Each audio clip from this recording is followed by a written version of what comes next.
Assalamualaikum warahmatullahi wabarakatuh. Perkenalkan, saya Ervana Griselda Azhajanitra dengan NIM G002354 SKDP 8 Kedokteran 2023. Kali ini saya akan menjelaskan beberapa materi tentang brain, cranial, and spatial sense. Jadi saya akan memberi overview tentang sistem neuroendokrin dan juga indera khusus. Lalu apa aja yang akan kita pelajari nanti? Kita akan mempelajari area Brodmann, tractus pyramidalis et extrapyramidalis, lalu encephalon dan medulla spinalis, nervus cranialis, circulus arteriosus Willisi, orbita, lalu saraf simpatik dan parasimpatik, dan juga modalitas dari nervus cranial. Jadi langsung aja kita mulai. Jadi yang pertama adalah area Brodmann. Jadi area Brodmann itu apa? Area Brodmann itu bagian dari otak manusia yang dia tuh diklasifikasikan berdasarkan karakteristik histologis dan sitologisnya. Nah, kenapa dinamakan area Brodmann? Ini fun fact karena teori ini tuh dikembangkan oleh seorang neurolog asal Jerman yang namanya Corbinian Brodmann. Nah, Brodmann ini membagi korteks cerebri manusia menjadi 52 area. Lalu dari 52 area itu ada beberapa area Brodmann yang paling dikenal. Contohnya area 1, 2, dan 3 yang letaknya di gyrus postcentralis. Dia tuh bagian dari korteks somatosensorik primer yang bertugas untuk memproses informasi sensorik dari tubuh seperti sentuhan, tekanan, dan juga propriosepsi. Selanjutnya ada area 4. Area 4 ini terletak di gyrus presentralis. Dia tuh korteks motorik primer. Dia bertanggung jawab untuk mengendalikan gerakan volunter atau gerakan sadar. Lalu ada area 5 dan 7. Itu bagian dari korteks somatosensorik sekunder. Nah, area 5 dan 7 ini terlibat dalam pemrosesan informasi sensorik yang lebih kompleks dan integrasi sensori motor. Lalu ada area 6. Jadi area 6 ini letaknya di depan area 4. Dia adalah korteks premotor dan area motorik tambahan yang fungsinya tuh berperan dalam perencanaan dan koordinasi gerakan. Selanjutnya ada area 8. Area 8 ini terlibat dalam fungsi motorik dan pergerakan mata. Nah, area 8 ini termasuk dalam bidang mata frontal. Lalu ada area 17. Area 17 ini adalah area visual primer. Dia menerima input visual langsung dari mata. Lalu area 18 dan 19, dia ini bagian dari korteks visual asosiasi. Dia itu punya peran dalam pemrosesan visual yang lebih kompleks, kayak pengenalan objek dan juga pemahaman visual. Lalu ada area 22. Area 22 ini dikenal sebagai area Wernicke, yang perannya itu dalam pemahaman bahasa. Lalu ada area 39 dan 40 yang merupakan bagian dari lobus parietal inferior. Nah, area 39 dan 40 ini terlibat dalam pemrosesan bahasa, matematika, dan juga orientasi spasial. Next, ada area 41 dan 42, dia tuh letaknya di gyrus temporalis superior. Dia adalah area auditori primer dan juga asosiasi. Jadi dia fungsinya untuk memproses suara. Lalu ada area 44 dan 45. Dia tuh merupakan area Broca, bagian dari area Broca yang perannya dalam produksi bahasa dan fungsi eksekutif. Lalu ada area 46 dan 47. Dia ini merupakan bagian dari korteks prefrontal dan prefrontal dorsolateral yang terlibat dalam fungsi eksekutif seperti pengambilan keputusan, kontrol kognitif, dan juga pemecahan masalah. Nah, setiap area Brodmann ini punya perannya masing-masing, jadi punya peran spesifik dalam pemrosesan informasi sensorik, motorik, dan juga kognitif. Gitu. Oke, selanjutnya kita akan mempelajari traktus. Yang pertama, apa itu traktus? Traktus itu adalah kumpulan serabut saraf. Nah, kali ini kita akan mempelajari dua macam traktus, yaitu traktus piramidalis dan ekstrapiramidalis yang punya fungsinya masing-masing. Nah, yang pertama adalah traktus piramidalis. Dia itu merupakan jaras yang berasal dari area 4 dan 6 Brodmann yang merupakan area motorik primer dan sekunder. Dia ini akan berjalan menuju cornu anterior medulla spinalis. Nah, traktus piramidalis ini juga dikenal sebagai traktus corticospinalis. Nah, corticospinalis sendiri ini artinya adalah berjalan dari korteks cerebri menuju medulla spinalis. saat melewati decussatio pyramidalis, ada serabut yang menyilang ke arah kontralateral. Ini dinamakan tractus corticospinalis lateralis. Sedangkan yang tidak menyilang itu namanya tractus corticospinalis anterior. Lanjut ke tractus extrapyramidalis. Jadi, tractus extrapyramidalis ini fungsinya buat mengendalikan aktivitas motorik. Nah, bagaimana sih dia bisa mengendalikan? Jadi tuh awalnya tuh bakal dicetuskan oleh korteks motorik cerebri dan tractus pyramidalis. Jadi sebenarnya tractus extrapyramidalis ini bakal menunjang fungsi dari tractus pyramidalis. Nah, tractus extrapyramidalis ini terdiri dari tractus vestibulospinalis, reticulospinalis ventrolateral, reticulospinalis lateral, dan juga tectospinalis. Nah, kalau yang tractus extrapyramidalis ini pada neonatus tuh dia tuh belum berkembang sempurna. Nah, salah satu efek dari belum adanya perkembangan ini adalah otot tangan bayi itu bisa berkontraksi, tapi bayi itu nggak bisa menggenggam benda dengan baik. Jadi dia cuma bisa megang-megang tapi tidak bisa menggenggam gitu. Oke, kita lanjut ke materi berikutnya yaitu encephalon. Jadi yang pertama kita akan membahas embriologi encephalon. Jadi encephalon ini dari mana sih? Terus dia dibagi menjadi berapa bagian? Jadi encephalon itu dibagi menjadi 3 bagian. Ada prosencephalon, mesencephalon, dan juga rhombencephalon. Nah, setiap bagian ini dia tuh mempunyai bagian-bagian lagi. Jadi prosencephalon, mesencephalon, dan juga rhombencephalon itu adalah bagian primer. Jadi dia muncul saat embrio itu berusia 3-4 minggu. Nantinya pada usia embrio 5 minggu dia tuh akan berkembang. Jadi prosencephalon itu akan menjadi telencephalon dan diencephalon, lalu mesencephalon akan tetap menjadi mesencephalon, lalu rhombencephalon itu akan berkembang menjadi metencephalon dan juga mielencephalon. Begitu adalah embriologi secara umum. Lalu kita mulai bahas bagian-bagiannya. Yang pertama adalah cerebrum. Jadi cerebrum ini merupakan bagian encephalon yang paling besar. Dia tuh letaknya pada fossa cranii anterior dan juga media. Cerebrum ini dia tuh terdiri atas 2 belahan. Jadi namanya tuh hemispherium cerebri dextra dan juga sinistra. Hemispherium cerebri dextra dan sinistra sendiri ini dipisahkan oleh viscera longitudinalis cerebri, dan kedua struktur ini dihubungkan oleh corpus callosum. Nah, cerebrum ini punya bagian terluar yang dinamakan cortex cerebri.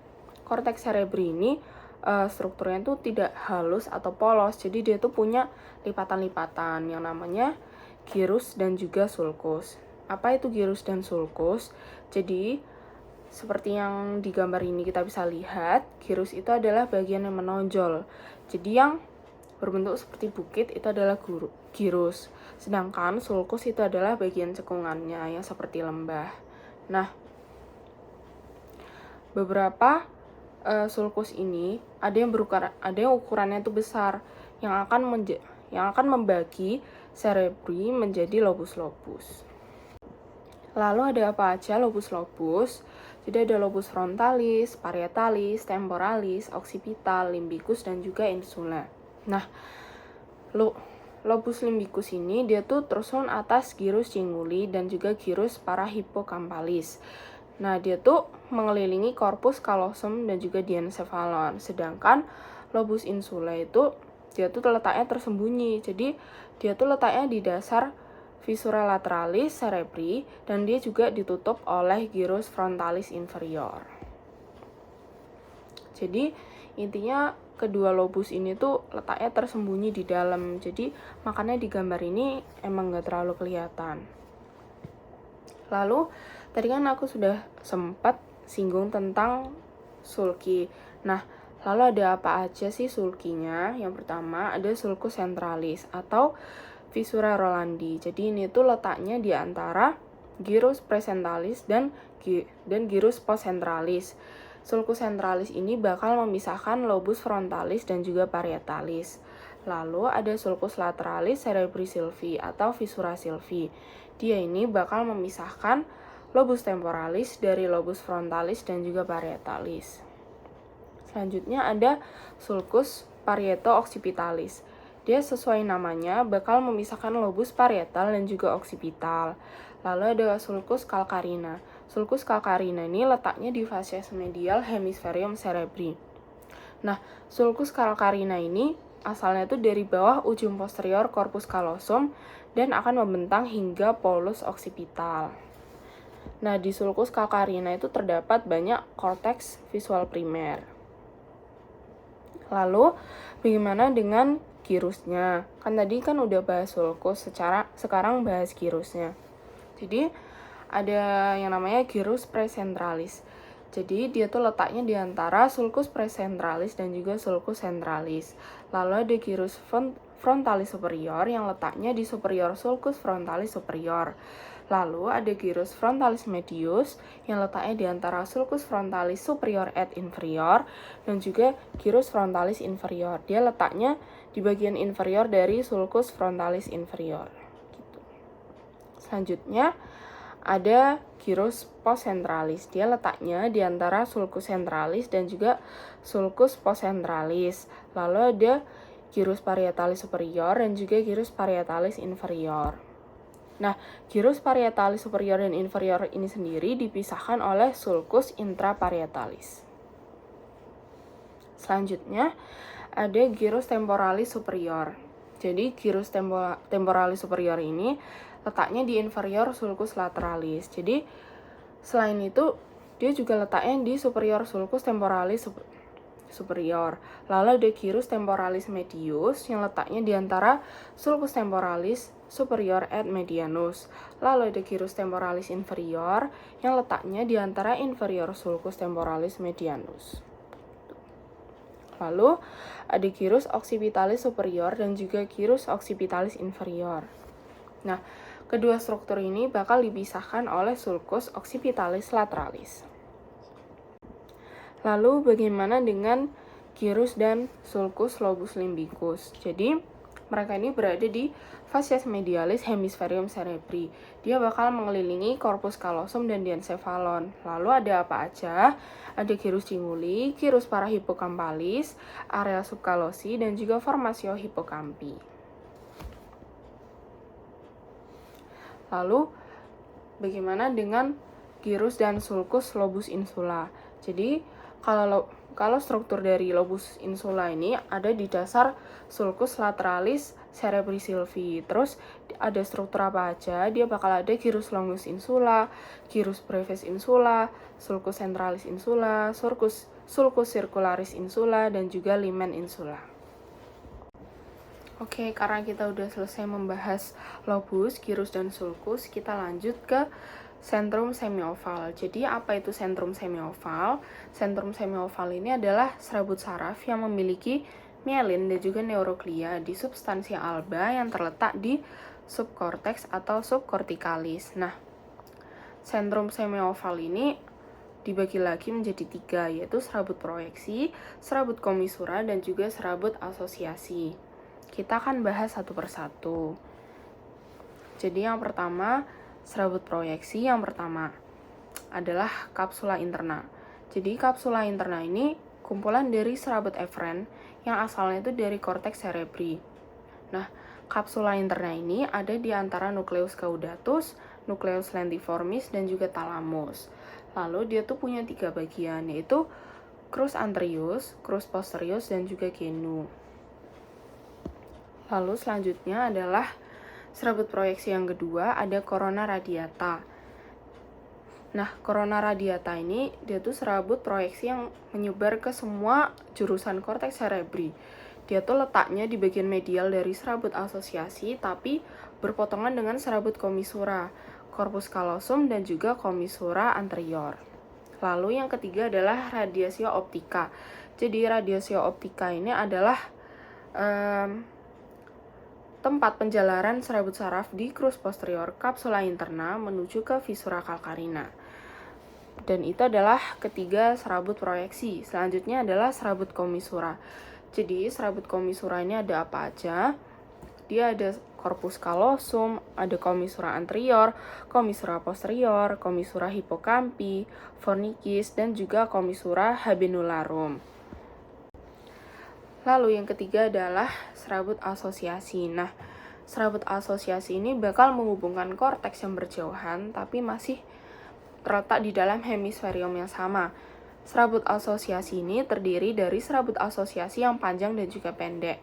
Kalau serabut asosiasi yang pendek, dia akan menghubungkan antar girus yang berdekatan. Sedangkan serabut asosiasi yang panjang ini ada macam-macam. Ada fasciculus uncinatus, cingulum, fasciculus longitudinalis superior dan juga inferior, dan juga ada fasciculus fronto-occipitalis. Nah, masing-masing fasciculus ini ada fungsinya masing-masing.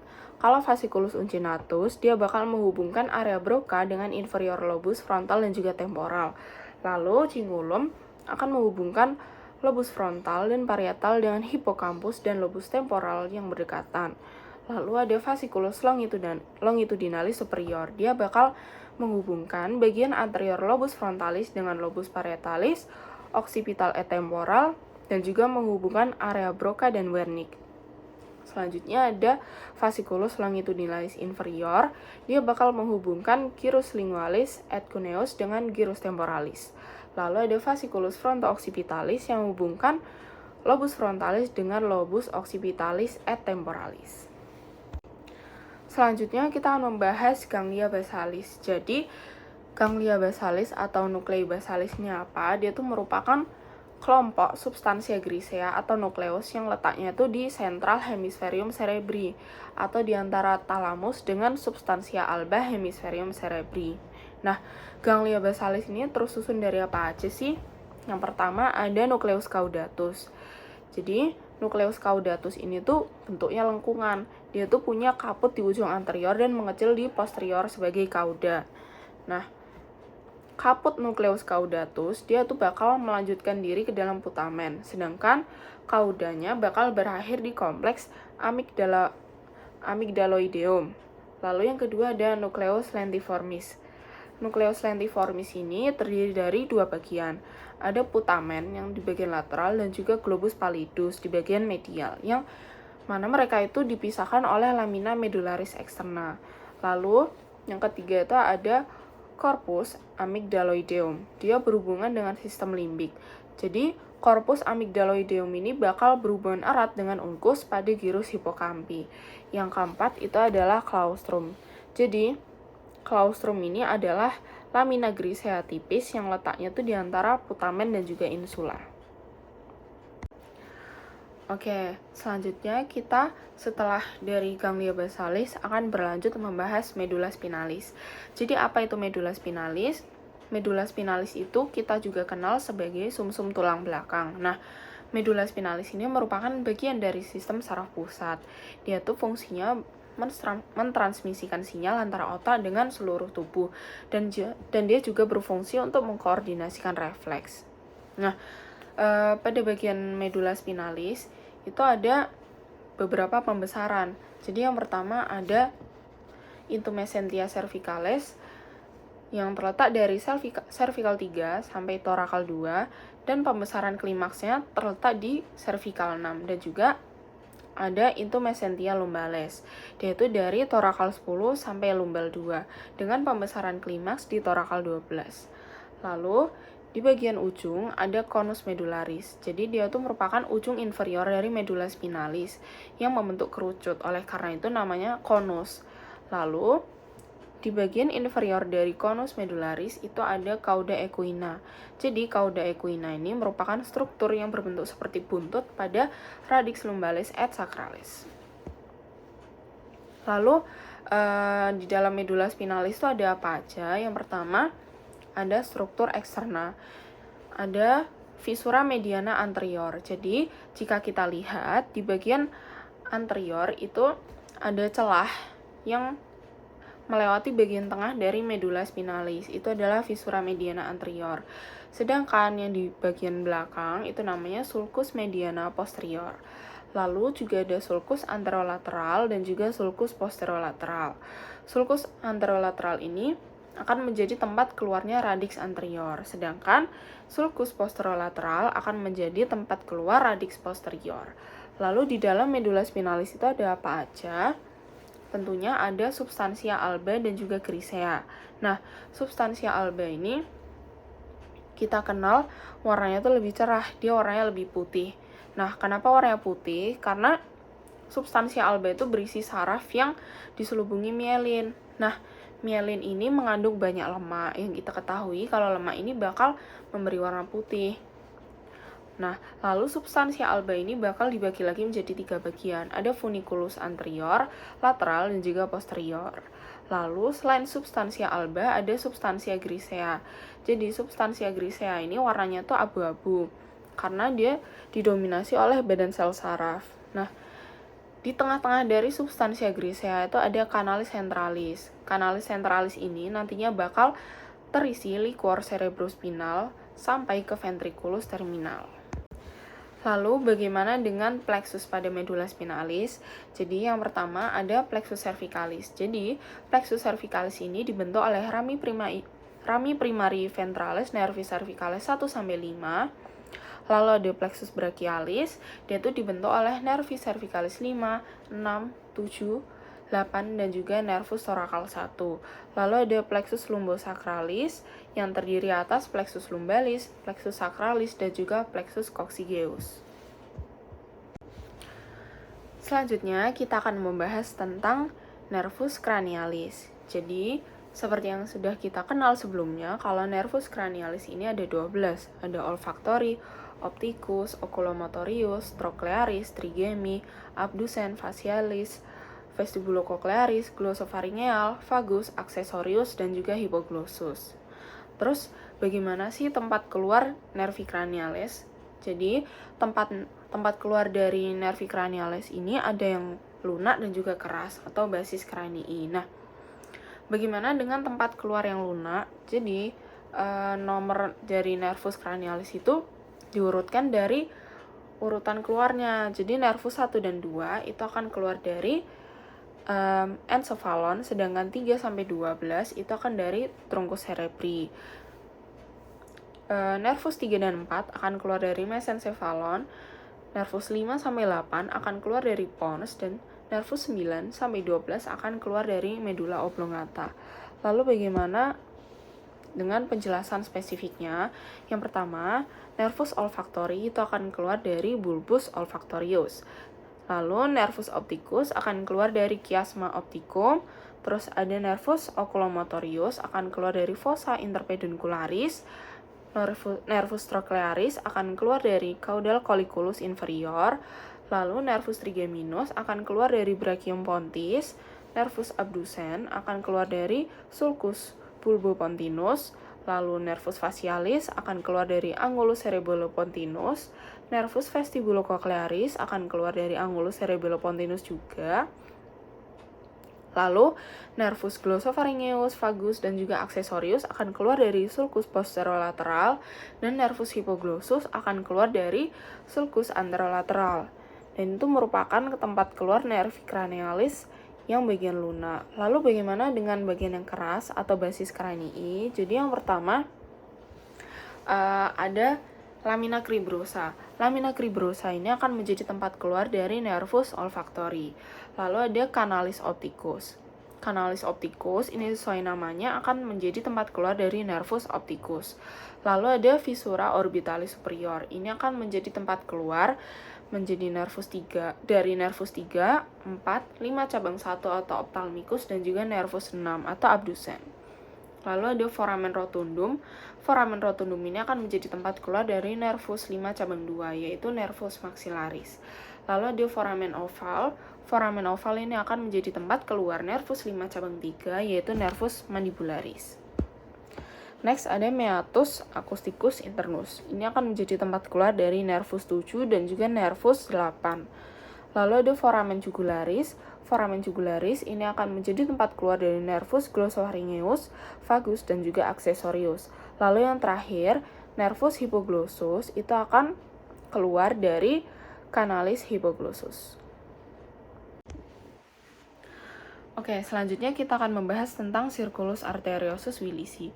Jadi apa sih circulus arteriosus Willisi? Jadi dia tuh merupakan struktur anastomosis arteri yang letaknya tuh di dasar otak manusia.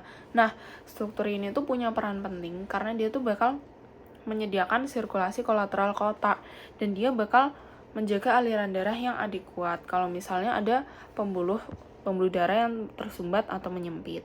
Nah, ada beberapa komponen dari sirkulus Willisi. Nih, contohnya yang pertama adalah arteri cerebral anterior. Dia tuh bakal memasuk darah ke bagian medial dan superior dari lobus frontal juga parietal. Lalu ada arteri communicans anterior yang bakal menghubungkan kedua arteri cerebral anterior di linea mediana. Lalu ada arteri cerebral posterior, dia tuh bakal memasuk darah ke lobus occipital, bagian dari lobus temporal dan juga struktur di bagian bawah otak. Lalu ada arteri communicans posterior, dia tuh bakal menghubungkan arteri cerebral posterior dengan arteri carotis interna. Selanjutnya ada carotis interna atau arteri carotis interna. Dia mengirimkan darah ke otak dan bercabang menjadi arteri cerebral media dan juga arteri cerebral anterior.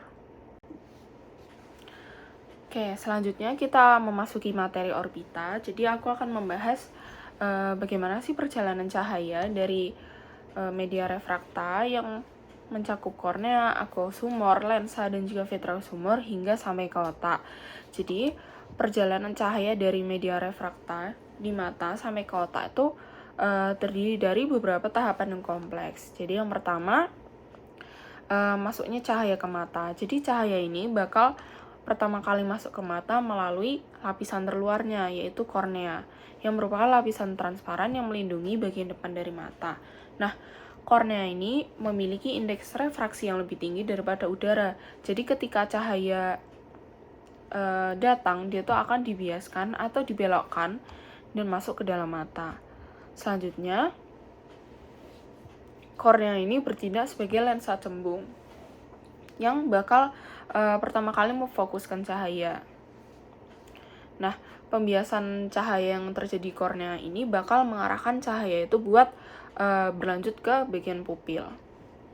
Selanjutnya ada aqueous-humor. Nah, cahaya itu kan akan melewati aqueous-humor. Dia tuh merupakan cairan transparan di ruang anterior mata yang membantu menjaga agar tekanan mata tetap stabil dan juga memberikan nutrisi. Nah, aqueous-humor ini juga punya peran dalam proses pembiasan cahaya meskipun pengaruhnya tuh nggak sebesar kornea dan juga lensa. Selanjutnya, cahaya bakal melewati pupil. Nah, pupil ini merupakan bukaannya, ukurannya tuh diatur oleh iris. Irisnya adalah bagian berwarna dari mata.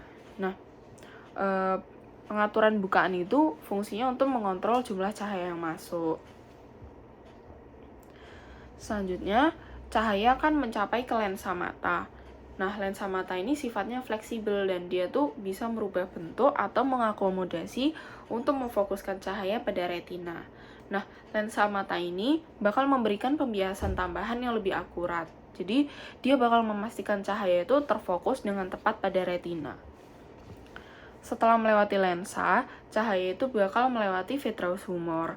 Jadi, vitreous-humor ini struktur seperti gel transparan yang mengisi ruang di belakang lensa dan di depan retina. Vitreous-humor ini bakal membantu menjaga bentuk mata dan juga merupakan jalur cahaya agar cahaya itu tetap lurus menuju ke retina. Selanjutnya, cahaya akan mencapai retina. Jadi, retina ini merupakan jaringan di belakang mata yang mengandung sel-sel fotoreseptor, yaitu sel batang dan juga sel kerucut. Nah, fotoreseptor ini nantinya bakal merubah energi cahaya menjadi sinyal.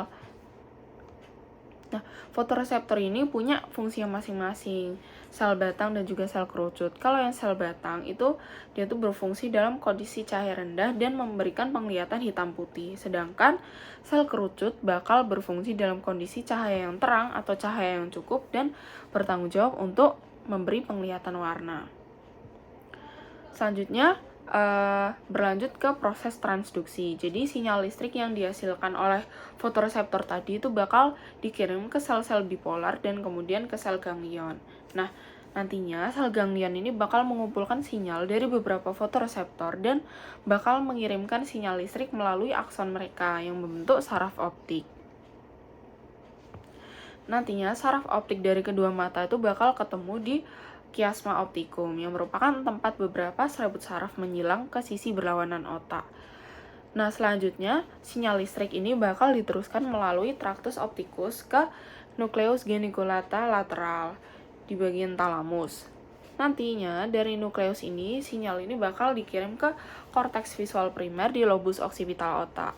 Selanjutnya, korteks visual primer dan area visual asosiasi lainnya bakal memproses informasi ini menjadi gambar yang kita lihat, termasuk mengenali bentuk, warna, gerakan, dan juga kedalaman.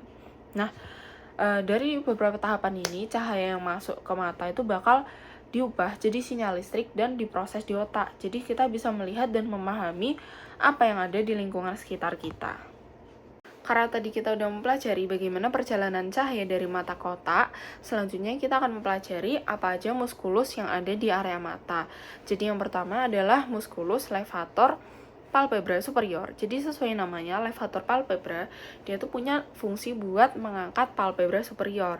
Dia tuh diinervasi oleh nervus 3 dan berorigo pada ala minor osphenoidal dan juga canalis opticus. Lalu ada nervus obliquus superior. Dia punya fungsi gerakan abduksi, depresi, dan rotasi medial.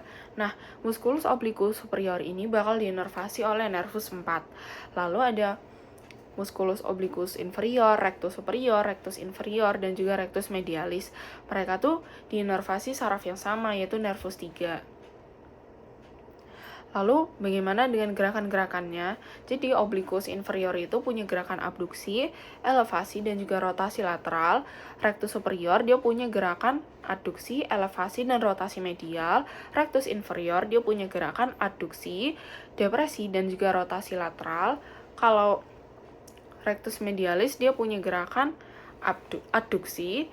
Dan yang terakhir ada musculus rectus lateralis. Jadi, musculus rectus lateralis ini dinervasi oleh nervus 6 atau nervus abducens dan dia punya gerakan abduksi. Selanjutnya kita akan membahas saraf simpatis dan parasimpatis. Jadi apa sih kedua saraf itu? Jadi saraf simpatis dan parasimpatis itu merupakan komponen dari sistem saraf otonom. Jadi dia itu merupakan saraf-saraf yang bekerja di luar kendali kita. Nah, apa sih perbedaan saraf simpatis dan parasimpatis? Jadi yang pertama tuh dari distribusinya. Kalau saraf simpatis itu pada segmen torakolumbal. Jadi seperti kulit, kelenjar keringat, musculus erector pili, jaringan adiposa, dan juga otot pada pembuluh darah.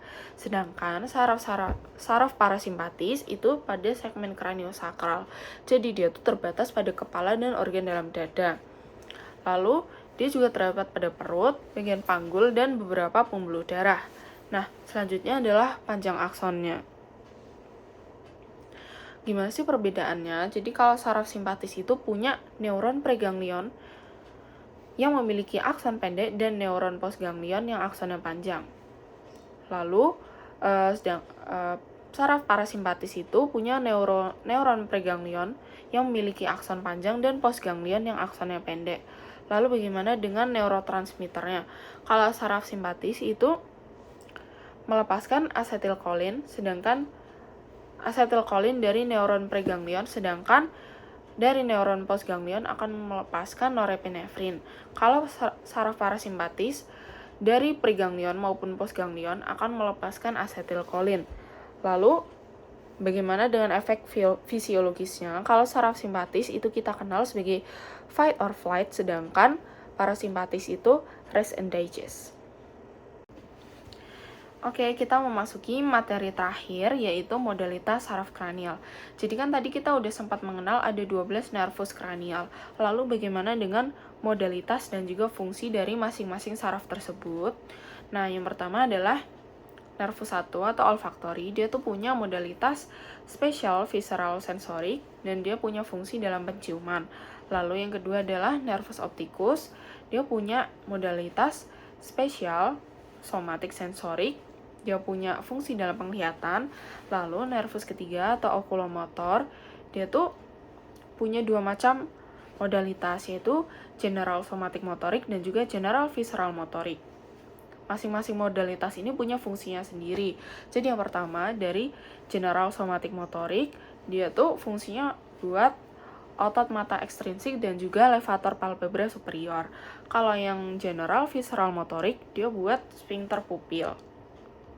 Lalu lanjut ke nervus 4 atau trochlearis, dia punya modalitas general somatic motorik. Dia punya fungsi dalam oblik superior. Lalu ada nervus trigeminal. Jadi nervus trigeminal ini kan punya 3 cabang, ada nervus ophthalmicus, maxillaris, dan juga mandibularis. Nah, nervus ophthalmicus dia tuh punya modalitas general somatic sensorik. Dia bakal berfungsi pada bagian kulit kepala, dahi, dan juga hidung. Lalu nervus trigemi cabang kedua yaitu maxillaris, dia punya modalitas sama, dia juga general somatic sensorik yang punya fungsi pada bagian pipi, lalu mukosa nasal, lalu bibir bagian atas, dan juga gigi bagian atas, dan juga palatum. Lalu nervus trigemi cabang ketiga atau mandibular, dia tuh punya 2 macam modalitas. Jadi ada general somatic sensorik dan juga special visceral motorik. Yang pertama, general somatic sensorik, dia tuh bakal berfungsi pada bagian 2/3 anterior dari lidah, lalu kulit di atas mandibula, dan juga pada gigi bagian bawah. Lalu untuk yang special visceral motorik, dia bakal berfungsi pada otot-otot dari mastikasi.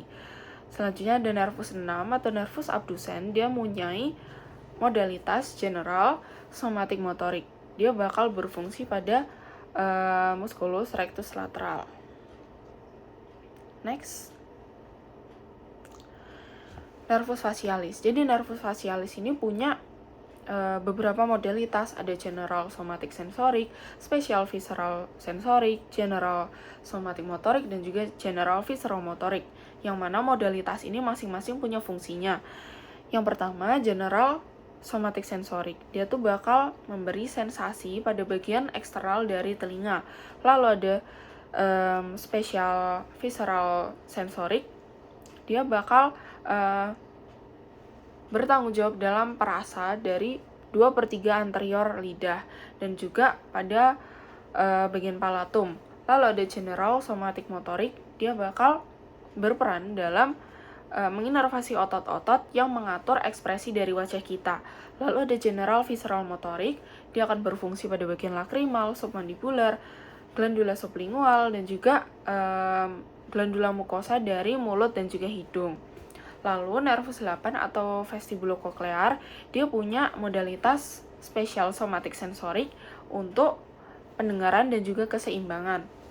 Lalu nervus 9 atau glossopharyngeal, dia juga punya 4 macam modalitas. Ada general somatic sensorik, untuk glossopharyngeal ini ada 5 modalitas. Ada general somatic sensorik, general visceral sensorik, special visceral sensorik, general visceral motorik, dan juga special visceral motorik. Nah, untuk yang general somatic sensorik, dia bakal berfungsi pada bagian sepertiga posterior lidah, lalu telinga bagian eksternal, dan juga kavitas telinga bagian tengah. Lalu untuk yang general visceral sensorik, dia bakal berperan dalam karotis dan juga sinus. Lalu untuk special visceral sensorik bakal bertanggung jawab dalam perasa dari bagian sepertiga posterior dari lidah, dan juga general visceral motorik, dia tuh bakal berperan dalam glandula parotis. Lalu yang terakhir ada special visceral motorik, bakal berperan di styloparyngeus. Selanjutnya ada nervus vagus. Nervus vagus ini juga punya 5 modalitas, ada general somatic sensorik, general visceral sensorik, special visceral sensorik, general visceral motorik, dan juga special visceral motorik. Lanjut ke nervus 11 atau accessorius. Dia punya dua modalitas motor, yaitu general somatic motor dan juga special visceral motor. Untuk yang general somatic motor akan menginervasi musculus trapezius dan juga sternocleidomastoideus. Lalu untuk yang special visceral motorik, dia akan menginervasi bagian viscera dari situlah. Ya. Lalu yang terakhir adalah nervus Hipoglossus. Dia memiliki modalitas general somatic motorik. Nah, dia tuh bakal menginervasi bagian ekstrinsik dan intrinsik dari otot-otot lidah, kecuali bagian palatoglossus. Baik, segitu aja penjelasan dari aku. Mungkin memang dari penjelasan ini masih banyak banget kekurangannya dan aku masih perlu banyak kritik dan saran. Jadi, terima kasih sudah menonton. Semoga bermanfaat. Assalamualaikum warahmatullahi wabarakatuh.